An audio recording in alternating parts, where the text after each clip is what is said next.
أعوذ بالله من الشيطان الرجيم. بسم الله الرحمن الرحيم. وقلنا يا آدم اسكن أنت وزوجك الجنة وكلا منها رغدا حيث شئتما ولا تقربا هذه الشجرة فتكونا من الظالمين فأزلهما الشيطان عنها فأخرجهما مما كان فيه وقلنا اهبطوا بعضكم لبعض عدو ولكم في الأرض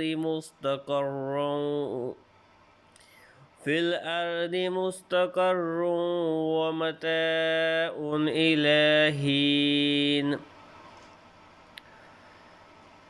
اور ہم نے فرمایا اے آدم تو اور تیری بیوی اس جنت میں رہو اور کھاؤ اس میں سے بے روک ٹوک جہاں تمہارا جی چاہے، مگر اس پیڑ کے پاس نہ جانا کہ حد سے بڑھنے والوں میں ہو جاؤ گے.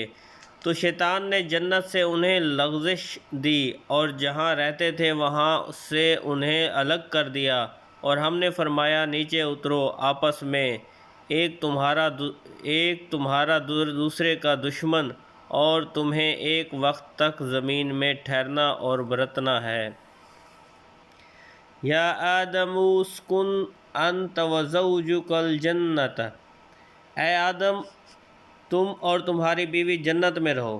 یہاں سے حضرت آدم علیہ السلام اور ابلیس کا واقعہ بیان کیا گیا ہے. اس کا خلاصہ درج ذیل ہے. حضرت آدم علیہ السلام اور ابلیس کے واقعے کا خلاصہ: حضرت آدم علیہ السلام کو سجدہ نہ کرنے کی وجہ سے شیطان مردود ہوا تھا، لہٰذا وہ حضرت آدم علیہ السلام کو نقصان پہنچانے کی طاق میں رہا. اللہ تعالیٰ نے حضرت آدم علیہ السلام اور حضرت حوا رضی اللہ تعالیٰ عنہ سے فرمایا کہ جنت میں رہو اور جہاں دل کرے بے روک ٹوک کھاؤ، البتہ اس درخت کے قریب نہ جانا. شیطان نے انہیں وسوسہ ڈالا اور کہنے لگا کہ تمہیں تمہارے رب عز و جل نے اس درخت سے اس لیے منع فرمایا کہ کہیں تم فرشتے نہ بن جاؤ یا تم ہمیشہ زندہ رہنے والے نہ بن جاؤ. اس کے ساتھ شیطان نے قسم کھا کر کہا میں تم دونوں کا خیر خواہ ہوں. اس پر انہیں خیال ہوا کہ اللہ پاک کی جھوٹی قسم کون کھا سکتا ہے. اس خیال سے حضرت حوا رضی اللہ تعالیٰ عنہ نے اس میں سے کچھ کھایا، پھر حضرت آدم علیہ السلام کو دیا تو انہوں نے بھی کھا لیا اور یہ خیال کیا کہ اللہ تعالیٰ کی ممانعت تحریمی نہ تھی بلکہ تنزیہی تھی، یعنی حرام قرار دینے کے لیے نہ تھی بلکہ ایک ناپسندیدگی کا اظہار تھا. یہاں حضرت آدم علیہ السلام سے اجتہاد میں خطا ہوئی اور خطائے اجتہادی گناہ نہیں ہوتی، چنانچہ شیطان کے دھوکے کی وجہ سے انہوں نے اس ممنوع درخت کا پھل کھا لیا اور پھل کھاتے ہی ان کے پردے کے مقام بے پردہ ہو گئے اور وہ اسے چھپانے کے لیے ان پر پتے ڈالنے لگے. اس وقت اللہ تعالیٰ نے فرمایا کہ کیا میں نے تمہیں اس درخت سے منع نہیں کیا تھا اور میں نے تم سے یہ نہ فرمایا تھا کہ شیطان تمہارا کھلا دشمن ہے. اس کے بعد حکم الہی ہوا کہ تم زمین پر اتر جاؤ. اب تمہاری اولاد آپس میں ایک دوسرے کی دشمن ہوگی اور تم ایک خاص وقت تک زمین میں رہو گے.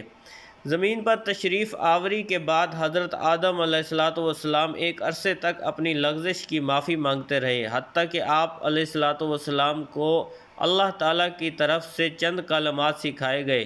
پھر جب آپ علیہ السلام نے ان کلمات کے ساتھ توبہ و معافی کی درخواست کی تو وہ قبول ہو گئی.